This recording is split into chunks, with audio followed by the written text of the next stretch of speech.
कानपुर से बड़ी खबर का रुख कर लेते हैं। कानपुर में बता दें आपको कि इरफान सोलंकी से मुलाकात करने के लिए अखिलेश यादव पहुंचे थे, जहां वो मुलाकात करने के बाद भाजपा पर जमकर भड़कते हुए नजर आए हैं। ये खबर देख रहे हैं इस वक्त कानपुर से। सपा विधायक इरफान सोलंकी के पक्ष में अखिलेश यादव का बयान सामने आया है, जहां सत्ताधारी सरकार पर निशाना साधा है। कहा है कि सोलंकी को फंसाने की सरकार की साजिशें चल रही है।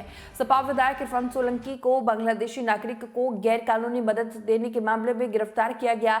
वो पहले से ही आगजनी मामले में जेल में बंद थे। वहीं अब सपा अध्यक्ष अखिलेश यादव के इस पर प्रतिक्रिया सामने आई है। अखिलेश यादव ने कहा है कि इरफान सोलंकी को झूठे केस में फंसाया गया है।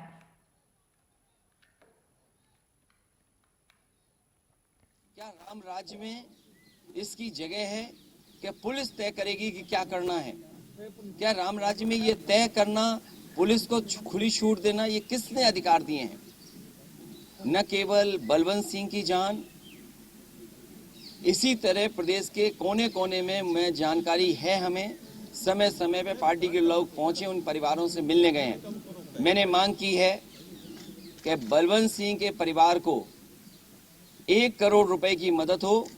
उनकी पत्नी शालिनी सिंह पढ़ी लिखी हैं, उन्हें सरकारी नौकरी मिले।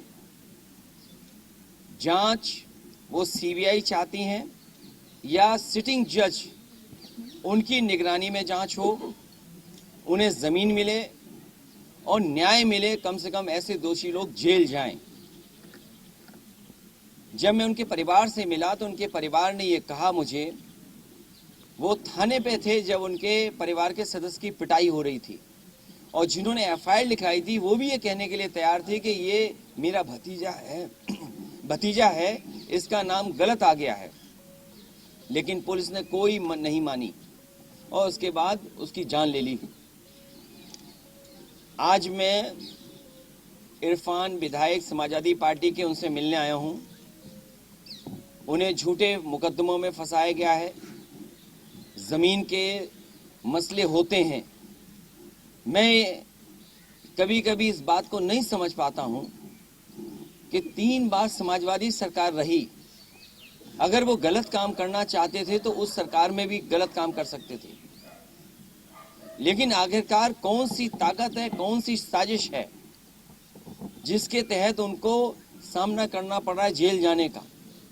और एक मुकदमे के बाद दूसरा मुकदमा, दूसरे मुकदमे के बाद तीसरा मुकदमा, जिससे जेल से बाहर ना आ पाए। मैं ये प्रेस के सामने बड़ी जिम्मेदारी के साथ ये कह सकता हूँ, ये भारतीय जनता पार्टी की सोची समझी रणनीति और साजिश है कि समाजवादी पार्टी के नेता कार्यकर्ता झूठे मुकदमे में फंसाए जाएं, उन्हें जेल भेजा जाए। एक के बाद एक विधायक, एक के बाद एक नेता को इसी तरह साजिश में फंसा करके उनका लक्ष्य है आने वाला चुनाव। क्योंकि वो जानते हैं जनता चरम सीमा पर जो महंगाई है उससे त्रस्त है, बेरोजगारी से त्रस्त है। आप तो कानपुर शहर में हैं, इन्होंने तो सपना दिखाया था कारखाने खोल देंगे, बताओ नौकरी कहाँ है? और लग तो ऐसा रहा है कि जब हमारे समाजवादी पार्टी के विधायकों को जेल भेजा जा रहा है तो न्याय मिलना भी मुश्किल है। आप अगर न्याय के लिए मांग करने जा रहे हैं तो आपको न्याय नहीं मिलेगा। और एक उदाहरण नहीं, मैं कई उदाहरण दे सकता हूं। कन्नौज में जो हत्या हुई है वो अधिकारियों ने हत्या कराई है, क्योंकि एक को इतना परेशान करना, इतनी जांच कराना, उसमें बीजेपी का विधायक शामिल था। आपने बीजेपी के विधायक के लिए क्या कहा? आप यहां तो इरफान के लिए सीडीआर, ये वो फलाना ठिकाना सब निकाल रहे हो।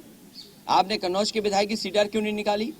आप पता करिए वो किससे शामिल था, वो विधायक वो शामिल थी कि नहीं थी। और याद करिए तालीग्राम में जो दंगा कराया था वो विधायक के इशारे पे दंगा हुआ था। तो बीजेपी के लोग कुछ भी कर सकते हैं, बीजेपी के लोग कोई भी कानून तोड़ सकते हैं, वो साजिश षड्यंत्र कुछ भी कर सकते हैं। इसीलिए मैं आपसे कहना चाहता हूं, विधायक इरफान के खिलाफ साजिश है, षड्यंत्र है, और समाजवादी पार्टी के एक एक विधायक पर षड्यंत्र इसी तरह चल रहा है। कुछ अधिकारी हैं जो मनमानी कर रहे हैं। अधिकारी ये न भूलें कि समय बदलता है। अगर गैर कानूनी काम करते हैं तो कानून उनके लिए भी वही है। अगर आज वो झूठा फंसा रहे हैं तो कानून के तहत कार्रवाई उन पर भी होगी। आगे इसका लड़ाई को कैसे लड़ेंगे पार्टी क्या करेगी? समाजवादी पार्टी कानूनी लड़ाई में उनके साथ है, हर तरीके से साथ है। लेकिन हम ये कहना चाहते हैं समाजवादी लोग, और आपके से ये कहना चाहते हैं, लगातार साजिश है कि समाजवादियों को परेशान करो, उन्हें जेल भेज दो, झूठे मुकदमे लगा दो। और उदाहरण आपने मैनपुरी लोकसभा देखा है।